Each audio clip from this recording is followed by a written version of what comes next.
I just use the pointer, and that's it. That's all I have to do, forward, backwards. Yep. That's it. Will anyone wave at me if I'm running over time? Yes. I'll set the clock. There'll be a student over here who will tell you when you have 5 minutes. All right. Okay, that's fine. I've got my stopwatch set anyway. Okay, great. Okay, I think we're going to start again after that really fascinating morning. So we're going to move internationally for the afternoon. So the way we're going to do it is we're going to first hear from Doug Black talking about London, and then we're going to hear about Abha Narain Lambad talking about Mumbai, and then there'll be a 15-minute break. I think there'll be coffee and tea out there, and then we're going to come back, and Washington Fajardo is going to talk about Rio, and Eric Fenstead Langdellen will be talking about Oslo, and then after that, Lisa Ackerman. What? Is Lisa around? Yes. Oh, good. I hadn't seen Lisa yet. Lisa's going to lead the discussion, and we'll do it just like we did this morning. She'll ask some questions, and then we'll open it up. And so I hope that, I trust that the afternoon will be as interesting and exciting as the morning was. Okay, so, and again, I'm not going to introduce everybody because you've got their biographies, and we don't want to waste time with that. So I'm going to hand it over to Doug.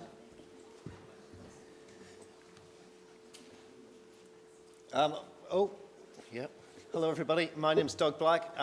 It's very nice to be invited here to speak to you about London.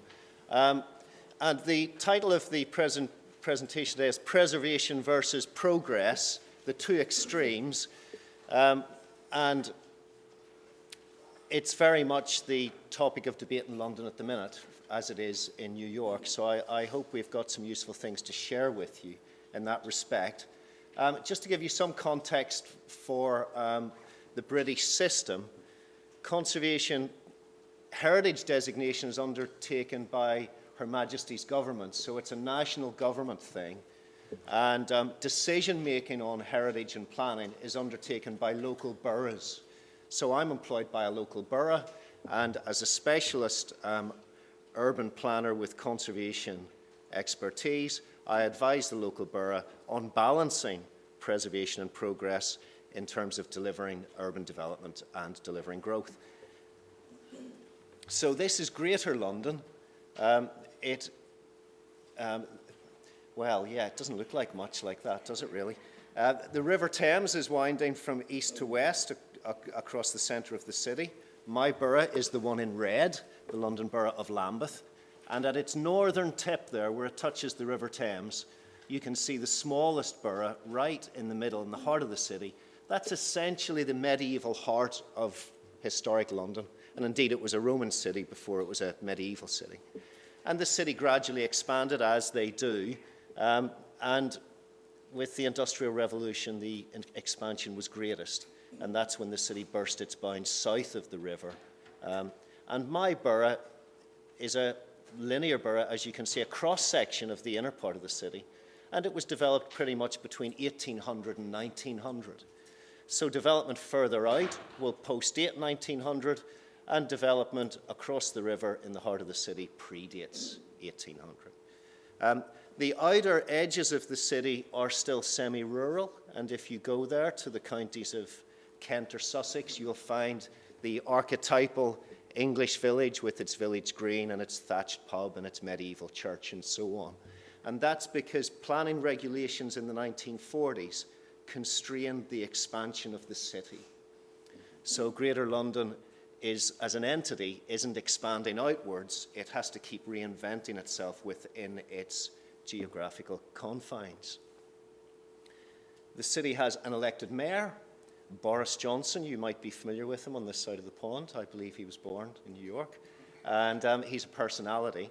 And the mayor has responsibility for strategic planning vision, which means that he tries to identify where the growth should be, the character and nature and form of development. And he sets out his vision in a document known as the London Plan. And the 32 boroughs, and that's us carved up there, the 32 boroughs each have planning decision-making powers. So the decision-making is delegated down to the boroughs. So the boroughs each have a planning department. They each have a conservation and design team headed by someone like me.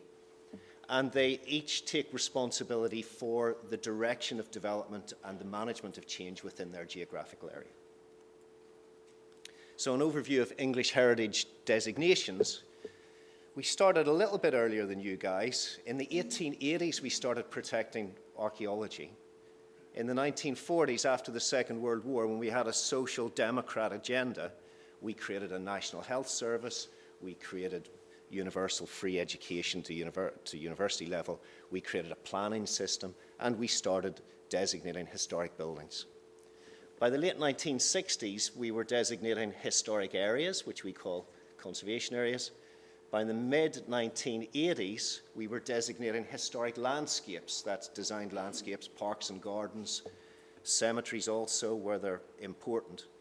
And also in the mid-80s, we started cooperating with the United Nations, UNESCO, in designating World Heritage Sites, and the City of London has 4 World Heritage Sites at present. On the right-hand side, identifies who's responsible for the designation of these heritage assets. Historic England is the government's advisor on the historic built environment, so it's Historic England that identifies the archaeology and the historic buildings and the registered parks and gardens for government to protect. But conservation area designation is a borough responsibility. And UNESCO, of course, in cooperation with Her Majesty's government, designate the World Heritage Sites. So this is a selection of Lambeth's listed buildings. Listed buildings are those of special architectural and historic interest. They're designated by government, and they are graded by their significance. So top left is Lambeth Palace, grade 1 listed, the highest grade, a selection of medieval buildings, the official residence of the Archbishop of Canterbury. Centre top, the Royal National Theatre, grade 2 star listed, which is the next highest heritage designation, and then the rest of the buildings you can see there are grade 2 listed. All listed buildings are protected inside and out. So you need listed building consent from your local planning authority, from people like me, before you can make changes to your listed building. And that's a generally well-established and accepted principle of British conservation. If the Archbishop of Canterbury wants an ensuite bathroom, he needs to apply to his local council for it. And if the householder here in this 1880s English Revival house, bottom left, wants to erect a conservatory or remove a chimney piece or change internal doors, they would need listed building consent, and the likelihood is that consent would be refused, because the presumption is that we want to preserve the special interests of these buildings, both inside and out. This is a selection of our conservation areas. Conservation areas are designated by the local council. They're areas of special architectural or historic interest. And when designating the conservation area, the council is obliged to define its character and appearance, as in we have to articulate what makes an area special, because only once we've articulated special interest can we set out to preserve it. And the special interest will vary greatly from conservation area to conservation area. But the key thing is that when a conservation area is designated, there is automatic protection over demolition of the buildings. You cannot demolish a building in a conservation area without the consent of a local planning authority. The second thing is there's protection over trees. You can't fell a tree or lop a tree or damage a tree in any way without giving the local planning authority written notice of your intention to do that work. And if the tree is important to the borough, we can issue a preservation notice which preserves that individual tree. So conservation areas is about preserving what constitutes special interest, but within those areas there will be places, buildings and spaces that can be redeveloped because they don't contribute to the special interest. And the bottom left image is the South Bank Arts and Culture Centre, which is in Lambeth, on the south bank of the River Thames. And I suppose it represents the fact, this image represents the fact that conservation areas can include a lot of listed buildings, like the Royal Festival Hall. They can include landmark buildings, like the London Eye, and conservation areas adjoin one another. For example, the distant view there is of the Houses of Parliament, which is in a different conservation area in a different borough. So these things are layered and complex, and that adds to the richness and diversity of the city. This looks like a confusing slide, and I'm no graphic designer, so you'll have to forgive me on this one. But essentially, it illustrates the decision-making process. Because we've got quite stringent controls, lots of applications need to be made to the local planning authority. And here is Lambeth as local planning authority. So the local authority is called upon to determine the applications using national planning policy. And when considering an application to affect a listed building, for example, we're obliged to consult with the government's advisor, Historic England, and a group of organisations known collectively as the National Amenity Societies. And you can see them there, the Victorian Society, the Georgian Group, the 20th Century Society, and so on. They're charitable organisations with a membership base that campaign and raise profile on their specific area of interest. So the 20th Century Society has about 2,000 members. They have a newsletter, a series of events, they do publications. And they lobby government to make sure the 20th century buildings across England are preserved. So we have to consult those bodies when we're considering proposals affecting heritage. And if they object, the local planning authority cannot make the decision. So if they didn't object, the local authority with the green arrow can just issue an approval. If they object and the local authority wants to refuse anyway, the local authority can go on ahead and refuse, but the applicant, as you can see at the bottom left, can appeal the decision, and it would go to government to consider whether or not the right decision was made. But if the amenity societies object, and the local authority was mindful to grant permission, it gets referred to Her Majesty's government. And Her Majesty's government can decide whether it should hold a public inquiry. So if the case is of public interest, a public inquiry is held where all the parties get together in a courthouse sort of forum with a planning inspector, like a judge, and each party represented by barristers and lawyers, and we're cross-examined, and it's a painful and awful experience. But the amenity societies can make their case as well. So Historic England can come along, the amenity societies come along, the local authority comes along, and the applicant come along, and the cases are made to this independent inspector. So as you can see, we've got quite a strict planning system, and we've got quite rigorous checks and balances when it comes to our decision making. So if we look at the legislative and policy background for that, the Act of Parliament that allows us to preserve heritage says when we making our decisions around heritage, we must pay special regard to preserving the special interest of the listed building or the conservation area. Special regard. And that's been tested in the courts since the 1940s. And special regard means we have to give particular weight to preservation. Now, that makes my job quite easy as a conservation officer because all I have to do is every time something bad comes up, we just say no. We have to pay special regard to preserving, so you can jog on. But the government has been mindful that that doesn't deliver growth, well, the government thinks. So in its latest iteration of the National Planning Policy Framework of 2012, the government has introduced this concept of heritage designation is a public benefit, and if there's harm to heritage, that harm can be outweighed by other public benefits. Now, that's an interesting concept and quite a challenging one in a way, and we're going to look at some case studies that shows how that's working. So, how do we balance harm to heritage assets against public benefit?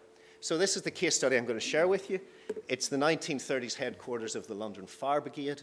It sits on the River Thames, and when it was built, it incorporated a fire station at ground floor, the headquarters accommodation on the middle floors, and residential accommodation for the firefighters and senior staff on the top floors.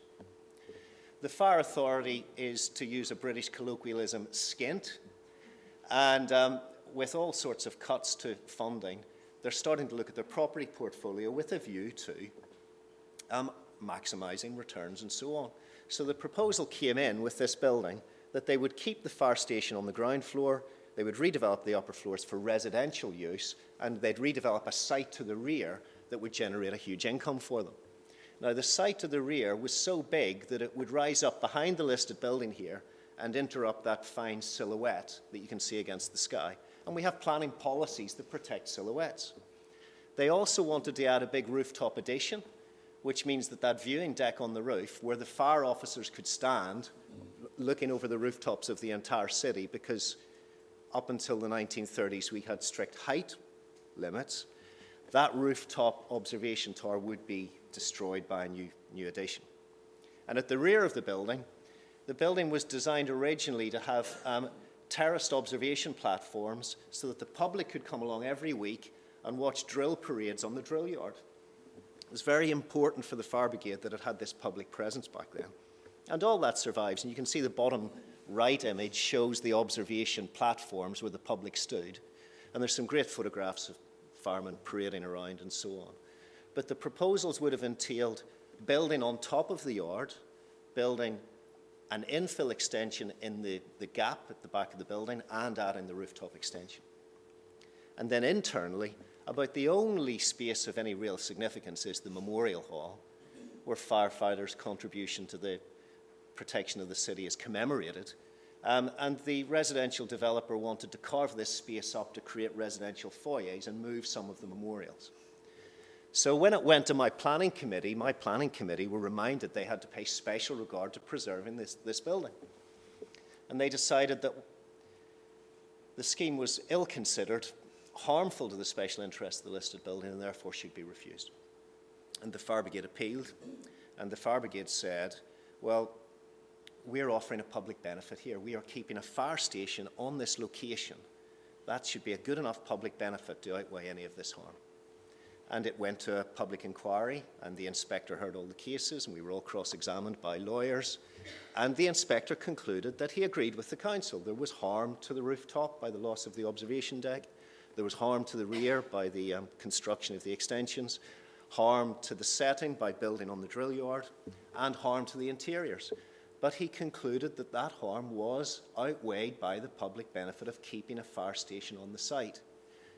And I suppose if you think about it, a fire station does serve the wider public good. It is something that does deliver public benefits. It's regrettable, though, that it comes at the expense of harm, especially when the fire station already exists on the site. So the next example I want to share with you comes around the tall building debate in London. Excuse me. All London's listed buildings and conservation areas are pretty much well looked after, much cherished, and in good condition. The big debate around heritage in London is actually all the stuff in between, and the new development in between, and how that affects the character of the city. This is a view from the River Thames, and you can see St. Paul's Cathedral there, our much-loved landmark. And to its right, the emerging cluster of tall buildings in the City of London, our financial district. And they've been quite controversial. And as you can see, they're not a particularly attractive grouping of buildings in this view. But the building I want to talk about is the big fat one on the right-hand side. It's known as the walkie-talkie. And that's the way tall buildings have been sneaked into London over the last decade. You give them a fun name. They have personality, and therefore everyone loves them. So the sloping one in the middle is called the cheese grater. And it conceals the first one that we approved, which was sort of tapered like that, which was called the gherkin. And the can of ham is in the pipeline, and the shard of glass has been built, and so on. So this is a way of sneaking these buildings through. But when the walkie-talkie was proposed, English Heritage, the government's advisor, or Historic England as we know them as now, they objected. They thought that it was a big bruiser of a thing. It was going to harm the setting of many of the listed buildings in the city, and it was in the wrong location. So a public inquiry was held. And interestingly, the government's advisor on architecture supported the scheme. They said it was an exceptionally high-quality design by a world-class architect. They always wheel out world-class architects for these things. And that English Heritage was, Luddite, preventing change, crying wolf too often, and all the rest of it. And the inspector at the planning appeal accepted English Heritage's point that the setting here of, thank you very much, that the setting here of Tower Bridge would be compromised by the presence of the tall building. Because we're not really that used to tall buildings in London, so the inspector agreed that there would be harm to the setting of this much-loved London landmark. However, the inspector decided that because the building was going to have a rooftop garden that was accessible to anyone free of charge, the public benefit of a rooftop garden on that tall building outweighed the harm to heritage. And I think that was a bit of a shock for the preservation movement and indeed for conservation officers like myself.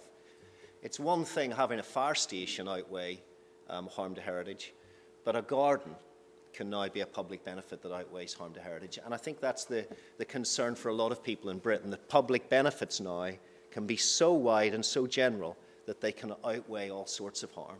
And developers are becoming cynical. They're developing things knowing they're harmful and knowing they can get away with them as long as they offer public benefit.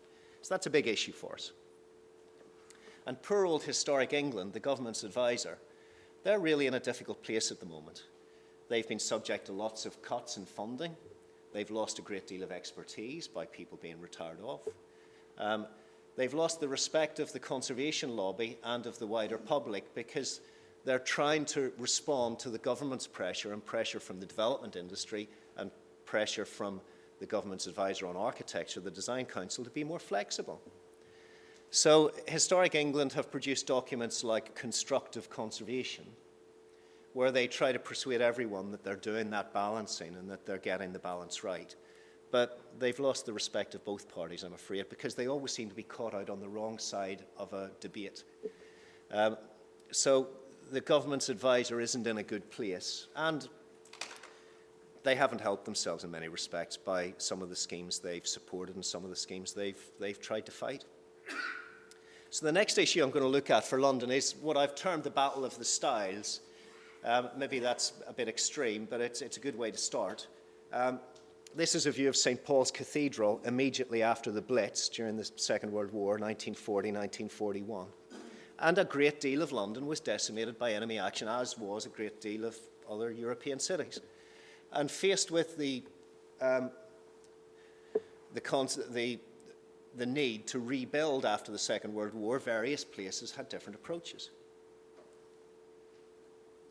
If you go to somewhere like Poland, they rebuilt entire historic precincts on medieval models because they needed to have a historic environment. They needed to rebuild what they'd lost. In Britain, we were a bit more flexible. We had lost a lot, but lots of good stuff survived. And I think our response to building in historic contexts was one of responding to local distinctiveness. So here's one response. In fact, it's built on the bomb site there to one side of St. Paul's Cathedral. This is building one new change, and the response to local distinctiveness here was the use of Portland stone, the London stone, and the use of brick, the use of neoclassical architecture, and carvings and historicist details provide a dignified and restrained architectural response to the setting of St. Paul's Cathedral.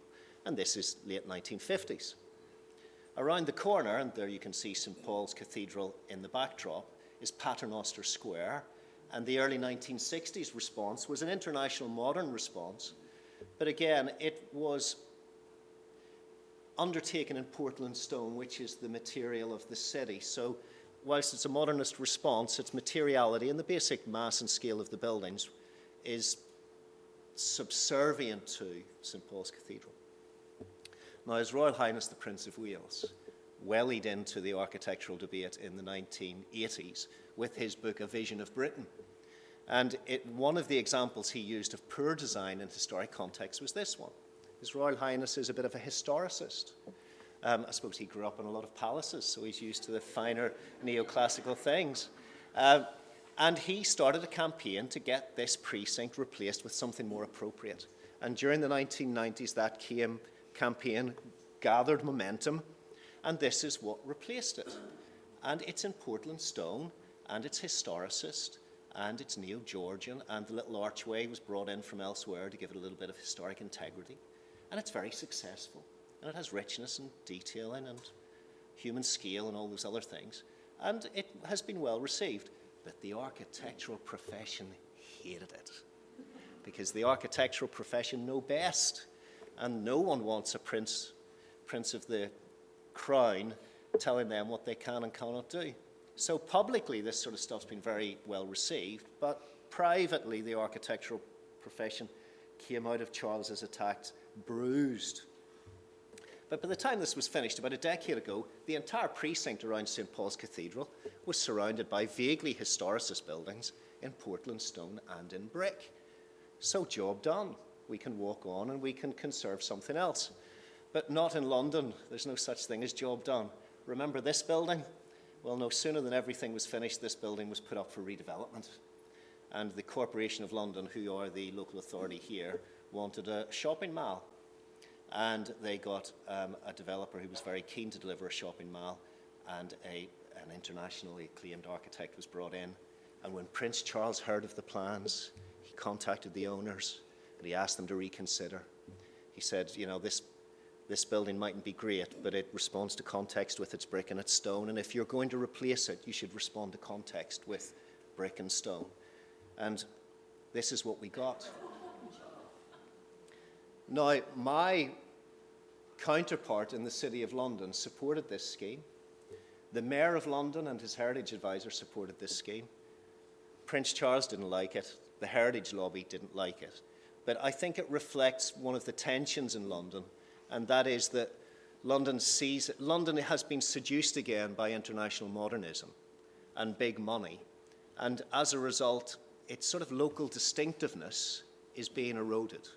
But don't worry, the carving has been preserved and the mosaic floor has been shoved up onto a rooftop terrace. So, yes, a difficult one, isn't it?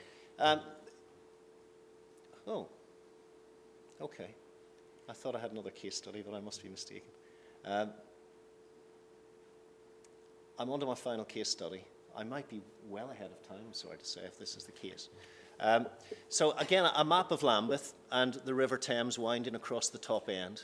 And that's where Lambeth really meets the historic centre of the city.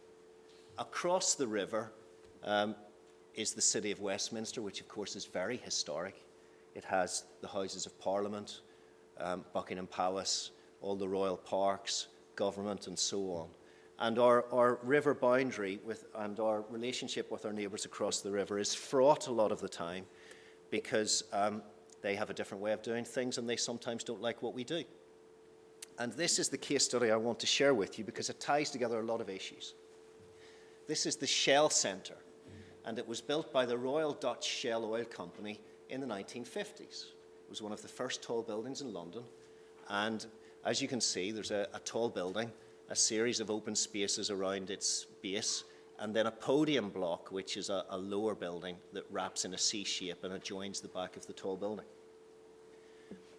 It was built in Portland stone, the stone of the city, and the bottom left view shows that on its left-hand side is the Royal Festival Hall, a Grade 1 listed concert venue, which in itself is built in Portland stone. And then on its right-hand side, bottom right, is the former headquarters of London Government, the County Hall, again built in Portland stone. And in front of the Shell Centre, you can see a parking lot and an open park. And that sits between the Shell Centre and the river. And because it's on that generous sweep of the river, as you can see from the top image, you can see St. Paul's Cathedral in the distance. It's highly visible from the adjoining borough at Westminster. And the top of the Shell Tower is already visible from historic parks and gardens around the centre of Westminster Borough. So Shell come in to us as local planning authority and say, well, we want to redevelop, and we're thinking of getting some world-class architects in.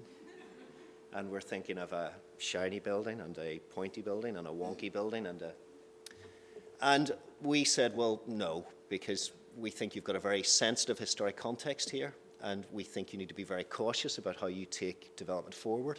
You're in a conservation area. The buildings on either side are listed. You're visible from many other conservation areas across the city. and you fall within a number of protected views within the city from the river bridges. So we asked them instead to create a master plan where they'd have a master planning architect and individual architects would be brought in.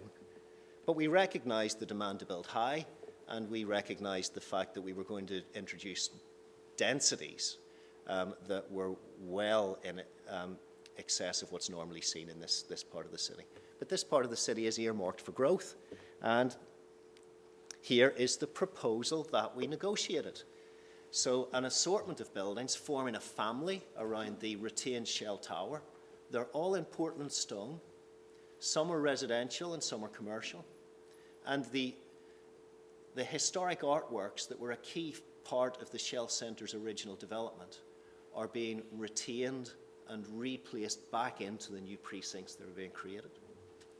Public benefits include a new London Underground station, improved public realm, and lots of retail in an area of the city that isn't well served with retail accommodation.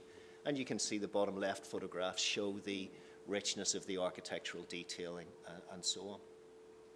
And Shell were risk averse, and their development partners were risk averse, so they didn't care whether they had shiny buildings, wonky buildings, pointy buildings, colourful buildings. They just wanted a scheme that would get them permission and get them through. So we pitched this to our councillors, and they were reasonably happy with it, and then we went out to public consultation. The government's advisor on the historic environment objected to the proposals. They thought the buildings were too tall, and that the uppermost parts of those tall buildings would be visible from the parks and gardens in Westminster. Westminster City Council objected because they considered that the tall buildings would be highly visible from within the parks and gardens of their borough and would cause harm. And the 20th Century Society objected, they're one of the amenity societies, because in this view, the cluster of tall buildings they considered would harm the setting of the Royal Festival Hall. So you know where this is going. We have to have a public inquiry. And a public inquiry is held, and an inspector is brought in from government, and we all have our barristers, and cases are made, and everyone's heard and cross-examined and so on. The inspector at the public inquiry concluded that there was no harm to heritage, and that Lambeth had managed to successfully strike the balance between accommodating new development and preserving heritage by our approach to the master plan and the use of Portland stone. He considered that whilst the buildings' tops could be seen from across the city, they were seen in a context of historic buildings that were already built of Portland stone. They were seen in the context of the top of the existing Shell Tower, which is already visible and already in Portland stone. And they're seen in the context of the London Eye, which you can see there in the bottom right. So the inspector approved the scheme. And I think this, in a way, sums up a lot of the issues around heritage preservation in London. And that is that the preservation organisations, the national amenity societies, can sometimes be a bit too extreme. They can resist too much. They can fight everything. And that ultimately is because they're campaigning organisations and they're only answerable to their members. And it also shows that when the government's advisor on heritage goes in fighting against schemes that have been carefully considered and is embarrassed by the outcome, you can understand why they maybe end up losing face and losing respect within the wider community of the boroughs and the development industry and indeed of government. So it's a difficult one. And I suppose really to conclude, the message I bring to you from London is that the greatest threat to our heritage isn't neglect and isn't redevelopment. I think the greatest threats to the heritage of London are this whole thing about public benefits outweighing harm. If a public benefit can be something as simple as an accessible roof terrace for people to enjoy, then there's a genuine risk that London's heritage will be destroyed nibble by nibble, cut by cut. I think the other message I'd like to give you from London is that when you've been conserving for a long time, you can't become complacent because new generations don't necessarily get it. And as architectural tastes change, then there's a risk that the good work that your predecessors have done can be undone. And finally, I think the message from London and from Lambeth is that in an increasingly globalized world, local distinctiveness needs to be cherished, and that the unique character of a place like London can be destroyed relatively quickly through blatant international modernism that doesn't respond to context. And that's my message for you today.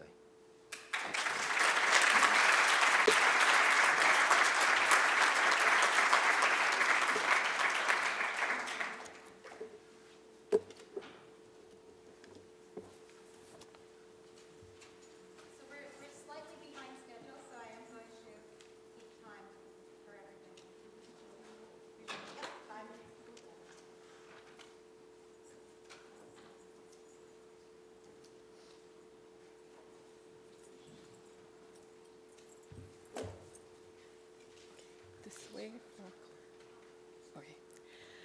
Hi. Bombay is very far off from New York, but we do pride ourselves in something like a mini Central Park that we do have. It's called Oval Maidan. And it really straddles two worlds of architecture. On one side is the 19th century Victorian buildings of the Bombay High Court and the University by Sir Gilbert Scott. And on the other side is this expanse of Art Deco buildings facing the sea. But the threats that we face in Bombay are really more to do with a developing nation, a South Asian nation, and the massive challenges of urbanization. Bombay, between sort of the city and the greater development area, has a population of 18 million people, an area of about 223 square miles. But unlike other cities, and especially unlike other cities in India, where heritage really, I mean, our history and our architectural heritage spans 4,000 years, by Indian standards, Bombay wasn't even considered to be a historic city for very long, because what is Bombay? 19th and 20th century, that's hardly heritage by Indian standards. And that is something that was a challenge for the city of Bombay to overcome, is because within the national framework, it wasn't even considered worthy of preservation because its heritage was considered too recent. And when you look at Indian heritage policies, we've discussed how, within Los Angeles, there are so many listed buildings, and within other cities. In all of India, there are barely 3,000 protected monuments in that entire vast country with sites from the Ajanta caves to Taj Mahal. And until 1995, that is 20 years ago, when the Bombay Heritage Regulation was promulgated, we only had this national register of 3,000 odd monuments which were considered protected. And even within that, because of this sort of 1861 sort of policy, which was rather Victorian in its outlook, our understanding of monuments was very, very monument-centric. It was very building-centric. So if you had a monument, it was supposed to be looked after by archaeologists only. No planners were ever involved in the process. And I think that's what's really been the greatest failure of subcontinental, I'd say, for India, Pakistan, Bangladesh, Nepal, that whole region, is that planners haven't really engaged with conservationists, with architects, and that dialogue has been missing, as a result of which you see that even for a structure like Taj Mahal, which is India's greatest iconic monument, we only have the precinct of the building of Taj Mahal listed, and this was going to be a reality because the state government had proposed this crazy kind of development on the other banks of the river, and had it not been for a huge public outcry and a public interest litigation that was filed by activists and citizens, there was actually no government or regulatory policy to regulate the other side of the river. And that's the reason that puts at risk a lot of historical buildings and sites within India. And then when we see that the entire island city of Bombay does not even have one nationally protected site, and the national regulation actually makes 100 years as the cutoff to list a site as a monument, and most of Bombay, the architecture was not even 100 years old to merit listing. So that made this entire city and the urban heritage of Bombay completely vulnerable to urban pressures.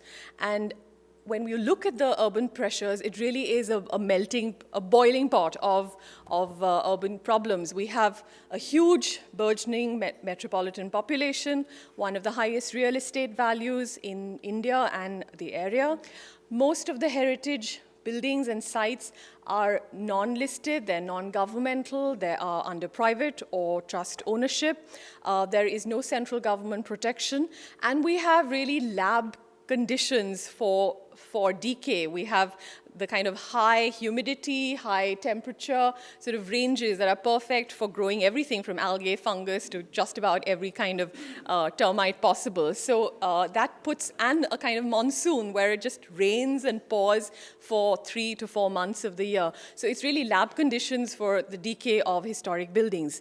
And given the fact that we had this, and it was further compounded by rent controls, so a lot of historic stock within the island city, there are 20,000 buildings that fall under rent control, where rentals are frozen at 1947 rates, where the onus of conservation and maintaining the building still vests on the shoulders of the poor owner, who probably gets, not less than $100 a month from the buildings. And what do you do when sites like this just collapse every monsoon, and you've got to rehabilitate hundreds of poorer tenants? And that just compounds the problem and challenges of conservation. And today we celebrate 2 decades of conservation in India, because in 1995, Bombay then established what were then, for India especially, pioneering heritage regulations, because the city mandated that, yes, we don't have national monuments, yes, most of our heritage is 19th or 20th century, but it deserves conservation. And they established something called the Heritage Regulations of Greater Bombay 1995, under which, adopting the British system, they listed 663 sites under grade 1, grade 2, and grade 3.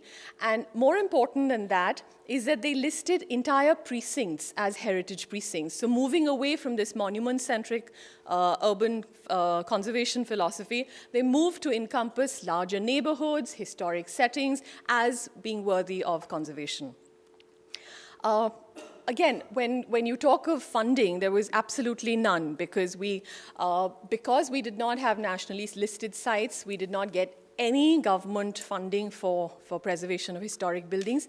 This is a beautiful neoclassical ensemble called Horniman Circle in the center of Bombay, facing the town hall, and it predates Delhi's Connaught Place by half a century.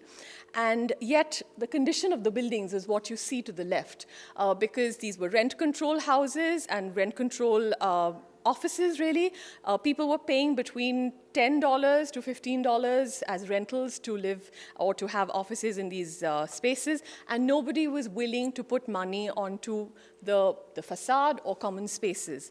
And that's when, in 1998, I, along with a group of activists, we floated something called the banking district idea. And all we did was to take this area and do a survey. And we figured that within walking distance of Horniman Circle, there were 33 banks and financial institutions. And we made a presentation to all the banks at a meeting that was organized at the Reserve Bank of India. And we said, all you give us is 100,000 rupees, which is about $2,000 as membership fees. And with that, we form a corpus to take care of these buildings which don't have any owners who can come up with funding. And this is probably the lowest cost conservation project that you can think of. It cost us $10,000, and that's all we did was to restore the limestone facade, get rid of all the kind of ficus growth and other things. We still weren't able to get rid of all the air conditioners, which has happened now. But by doing that, by putting in the money on the facade, we convinced the tenants that they should relocate their signages. And that was a very small project that was done in the year 2000. But what it did was to actually just remove the kind of visual clutter that we found in the public spaces. And we realized that as a city, the public realm is the streetscapes, the facades, the building exteriors that we all share and see. And this was going to alleviate the visual clutter. So all we did was just to remove this, to create a particular signage design and make sure everyone stuck to it. This is another very local citizen initiative that started as just a bunch of people who got together and said, you know, there's this area called Kala Ghoda, and it was called Kala Ghoda because in the center, in that triangular parking lot, was once the statue of King George V astride a horse.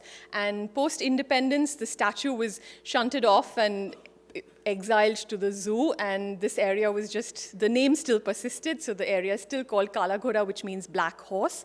But this zone in front of it was this beautiful, to the left you can see I don't know how to operate this. You can see the Elphinstone College, the David Sassoon Library. All these Gothic, neo-Gothic Victorian buildings were built by public subscription. They were not paid for by the government or the colonial rulers, but it was local citizens like the Jewish Sir David Sassoon, the Parsi philanthropist Kavasji Jahangir, who all contributed their funds to build this city. And that's something that stayed on with the local Mumbaikas even today. The local citizens feel a sense of ownership of these buildings because they know that this was not a political capital where the British government or some Maharaja put in money to build something. This was all built by philanthropy. And what we did was, this area was a bunch of educational buildings, but they were all sort of crumbling away. Nobody was really conserving these buildings. And a group of us, we did a survey of the existing gallery space in the area. There was a National Gallery of Modern Art, and there are smaller art galleries around. And we found that there was 100,000 square foot of existing gallery space in the area. The year was 1998, and we decided to just to print a calendar of events in the nicest time of the year. So we figured, okay, should we do it in January? And everyone said, oh no, people are off to Goa and other places. So let's pick a week in February when people tend to be in the city. And let's make an art festival that just combines all the existing art events that are happening in that year. And I remember actually sketching out a little, an image with sketches of these buildings. And we published that and circulated that amongst people. And we went to the local government and said, we don't ask you for money. All you do is allow us to pedestrianize this area for 2 weekends in February and to use the open spaces, the pavements, the car parking lot, and every arcade of every building and every garden for public use and for art-related events. And that became the Kala Ghoda Festival that has now become the largest art festival in the city. I'm sorry, it's not working. Okay, all right. So we had projections and we had film screenings using the buildings as the backdrop. This is the David Sassoon Library. The whole area just became a big art festival, and people spilled out on the streets. There was public art. We've had the greatest Indian practitioners for classical music and dance perform free. And what we decided was that there were going to be no ticketed events. Everything was going to be free and everyone could join in. And over the last 15 years, this has become really the largest public exhibition where people can show public art. This is a big, not London Eye, but Mumbai Eye that they built with tiffins, with the dabbawalas. So there's a lot of dynamic art events that just take place around the year. The bottom left, you can see we just had the longest dining table, so everybody could eat outside and chat with their neighbor, and all sorts of crazy events that happen here in these 2 weeks. What we did with that is raise no money, but we were able to then rope in sponsors, and we raised $10,000 the first year, and we said, what are we going to do about it? And this is the Elphinstone College, which was built in 1888. It belonged to the government, but the government had no money for conservation. So we actually, as a group, went to the government and said, this is your building, but this is the public realm of the Kala Ghoda festival area. Allow us to restore the building. And they said, fine. So we signed up an MOU with the government. And with that $10,000 that we raised, we just restored the facade. And I think that just made a difference to the city. It just made a difference to the setting of this area. And we got specialists. We demonstrated simple things like poulticing stone columns rather than sandblasting them, or water jets, and just demonstrated these systems. What it did was really build a great relationship with the local government engineers and the Public Works Department, which till then had absolute totally no interest or sensitivity to heritage structures, it became like a training exercise for them.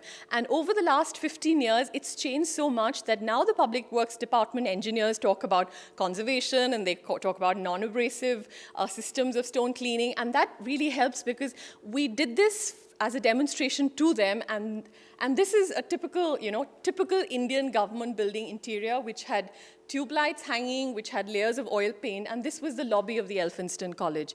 And with the little money we had, we decided we'll just peel off the layers of paint. And this looked like a kind of a concrete ceiling.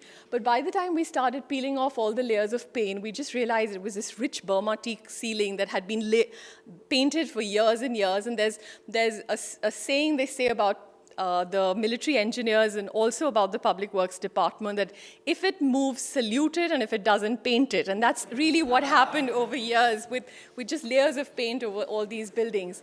Another thing that we see in a lot of our commercial areas is just this visual clutter of hoardings, billboards, and signages.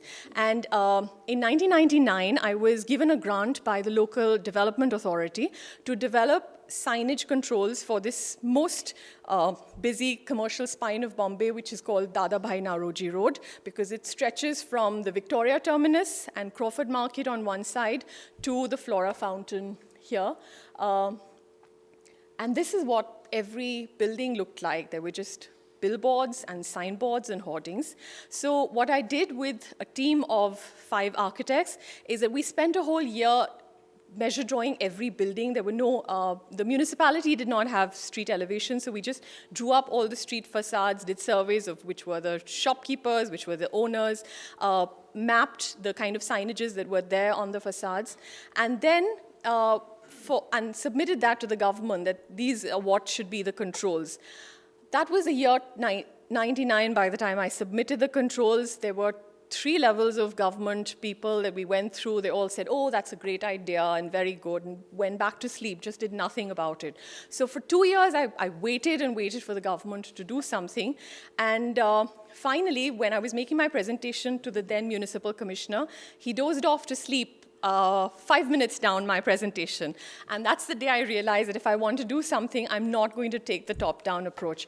So I used to take drawings of the buildings, and every Monday and Wednesday, I would just walk down cold turkey to the shopkeepers and show them their buildings' photographs and their drawings and say, if we just remove this and put your signboard in this direction, it would really help. And finally, the lowest rung of the municipal governments is the ward officer. There happened to be a sensitive ward officer, and he said, I'll just send out circulars to all the shopkeepers because you seem to be going crazy coming to this area every week, and I'll just call them to one place. So he called all the shopkeepers. There were 70 of them who landed up, and I made a presentation saying that, we could just relocate your shop front and move it here. And then one gentleman got up and said, all right, in 2 months it's Diwali, and I promised to do it for my building by Diwali.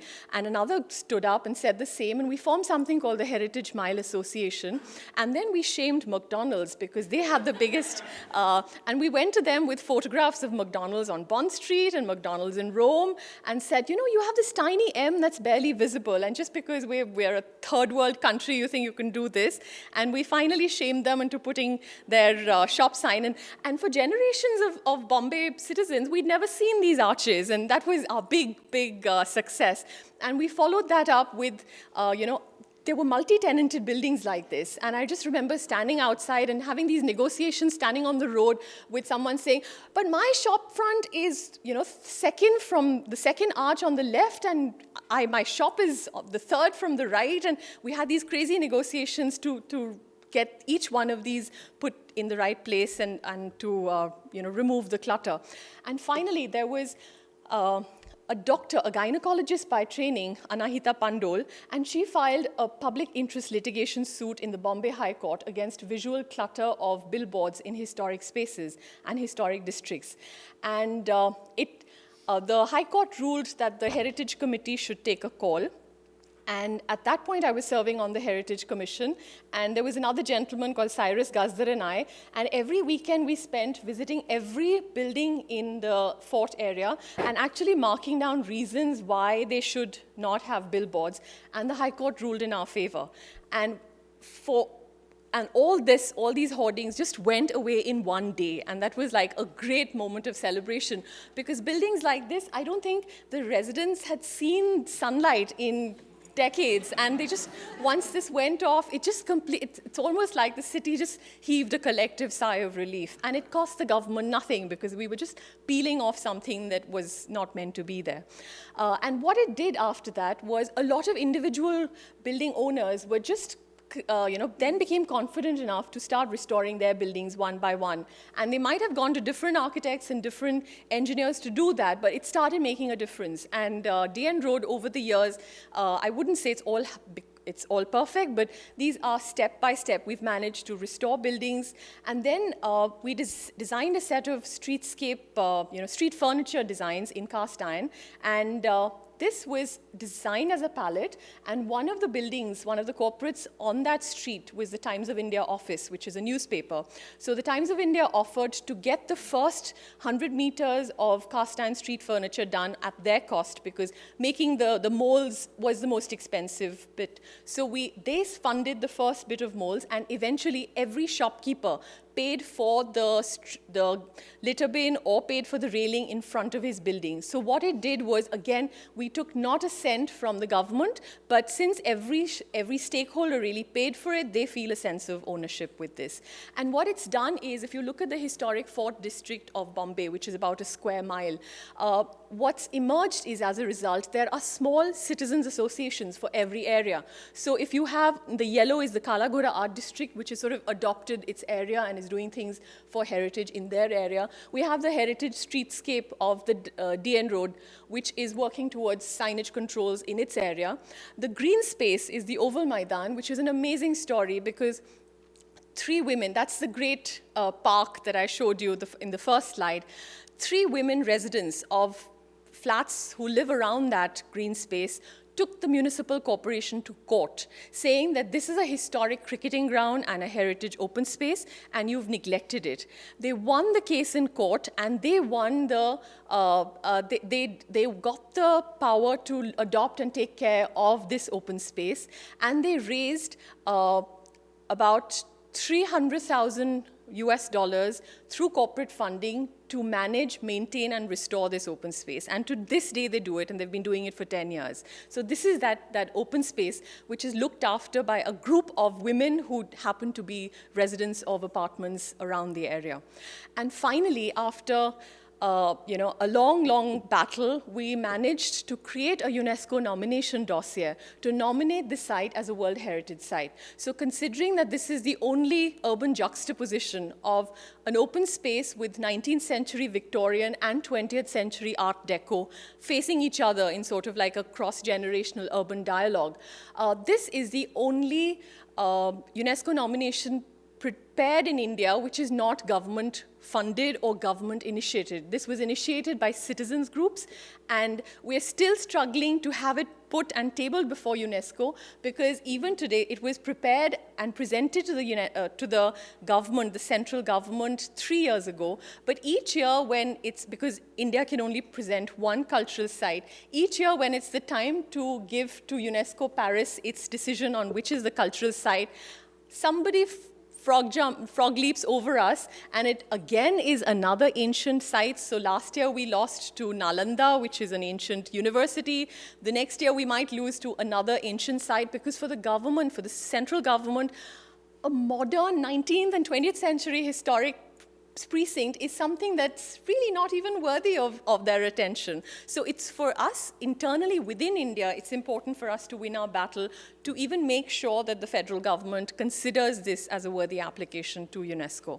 But when we do this, I mean, what we've tried to show is that this is, in a sense, a reflection of colonial development right through the 19th century, where you had all these, and then Art Deco, which really predates Corbusier's Chandigarh. And so it's the beginning of modernism in India, because Bombay was really the gateway to India for all international architects. And then it's almost sort of like a sister city to Miami, but what you really have is an Art Deco which was built by the first generation of Indian architects who were trained in the Western traditions of architecture. So this is the map of Bombay. The blue is really the heritage precincts, to consider that the greatest chunk of heritage sits within South Bombay, and it's also the highest real estate value.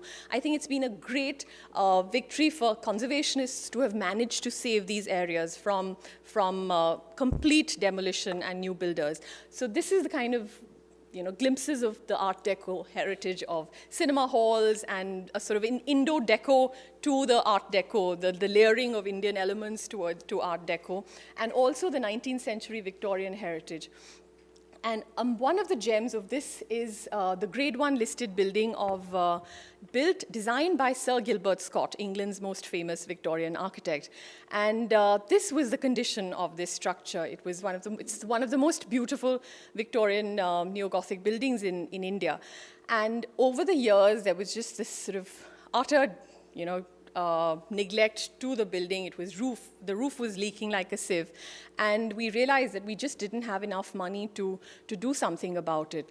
The government put in 45 lakhs, that's about 450,000 Indian rupees, which was not considered enough. And I was commissioned in 2005 to work on the conservation of this building.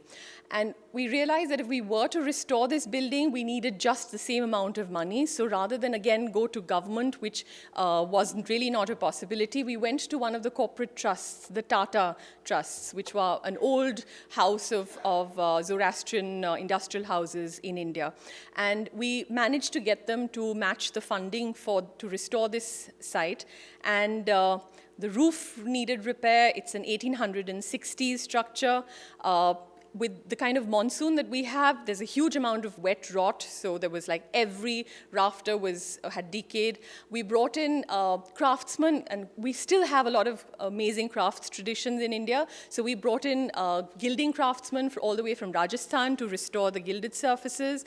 And finally, we opened this back to the public in 2006. And it just has some of the most fantastic stained glass that was imported from England, Minton tiles that were imported from England. So it's a combination of imported sort of British post-industrial period, cast iron brackets, as well as sort of Indian craftsmanship. And today, it's still, it stays by, we're able to sustain the maintenance because cultural festivals, lectures, all this, sort of the hall is let out for these, and that money is pooled back into the maintenance of this structure. Another great site was the JJ School of Art, which is one of the oldest art institutions in Asia. And the father of the writer Rudyard Kipling was Lockwood Kipling, who was a stone sculptor who taught here, and Rudyard Kipling was born on the campus. This building was another government building which was completely put to disuse, and it was in quite a bad shape. And for this, we came up with another novel idea of funding. What we did was there was a group that came together. They were largely old alumni of the school who set up something called the Friends of JJ. And we had an auction of art pieces one night, and we raised 180,000 Indian rupees. And then in the audience was a member of parliament. And we sort of shamed him into saying, you have member of parliament's funds for conservation, for buildings and for improvement. Why don't you give us some money? And he pledged another 6 million rupees. The trouble was that the government of India did not accept for a full year that MPs' funds could be used for conservation. They said, you can build a new building, we'll allow you. You can buy computers for a new building, and we'll give you that money. But that money cannot be used to conserve an existing building. And it took us 6 months of convincing the parliament that this was a valid cause. And by doing that, then, this was the building. It's a beautiful building, and it's wonderful because you have students still, creating fabulous works of art. And with that, we were able to do the roof repairs, restore this, and now it's still a vital buzzing part of the campus. But this money too was through one of those ideas of public-private partnership. And this is something we've just completed, which is very close to my heart. This is an old school for girls. This building, Kanya Shala, is in the heart of Bombay's really, very strongly Maharashtrian neighborhoods. And in the early 20th century, when education of girls was at a priority before independence, this was one of those early reforms where they began to teach young Indian girls education, and through Marathi, through the local vernacular language. So it's called Kanya Shala, which really means the house of education. And over the years, what happened is that in the last 80 years that the building was functioning as a Kanya Shala, people would rather send their children to public schools for English education, and eventually the number of students dwindled down to 20, and they found that it was just not worth keeping this building open for use, and then they shut it down. So this building was just sitting there in the heart of the city's urban quarters, but completely derelict and not used. And this was an exciting project because it became an all-woman conservation project. It was a girls' school that then became part of the women's university, and the women's university did not have money to fund it. So they finally found a lady patron, the wife of a steel magnate in India who had a fondness for art, and she pledged money, $1 million, to the restoration of this project so that it could then be put back into use as an art institute for women.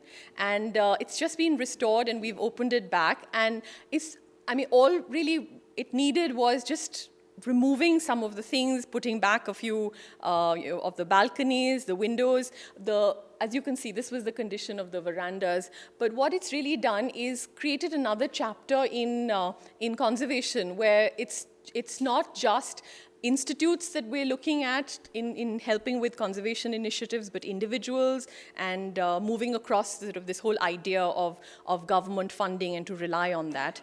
And taking a page out of this book was another, the Prince of Wales Museum, which is a 1915 structure. It was built as a museum, and then in the First World War, it served as a hospital and was really reopened much later.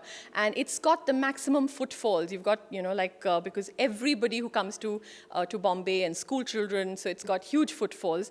And this is this building, again, what the museum really did was to, instead of shutting down the museum, they just decided that they'll do a phase-wise work. So we've been working on this project now for 6 years, because every year we take one gallery or do one aspect of it.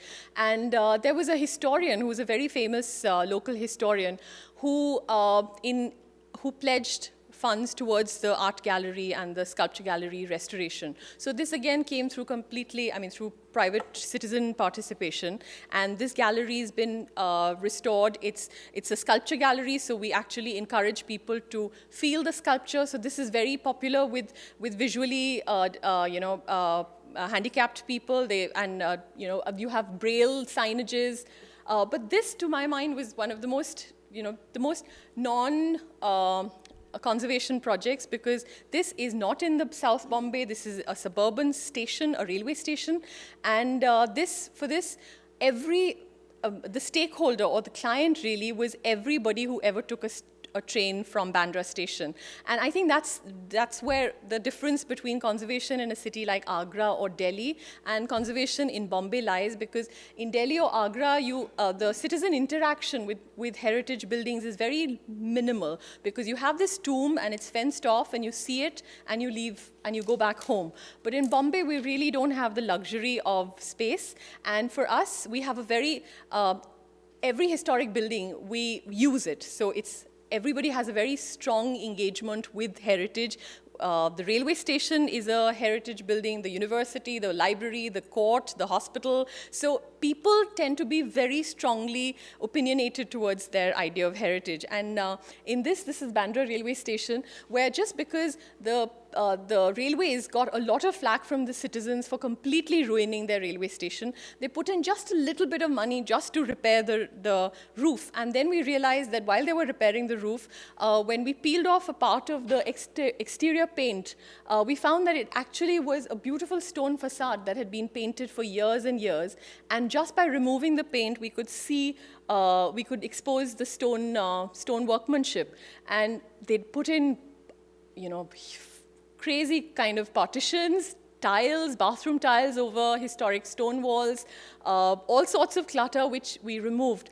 And this is still used as much by the public. But what it really did was, it was every local citizen who would be walking past to catch his train who was really part of the conservation exercise, because every time they would move by, they would say, this is looking good, and why didn't you do this earlier? And that became a really interesting sort of an engagement with the public. And taking a leaf out of that, there has been now a lot of adaptive reuse, and it's a growing phenomena in the city.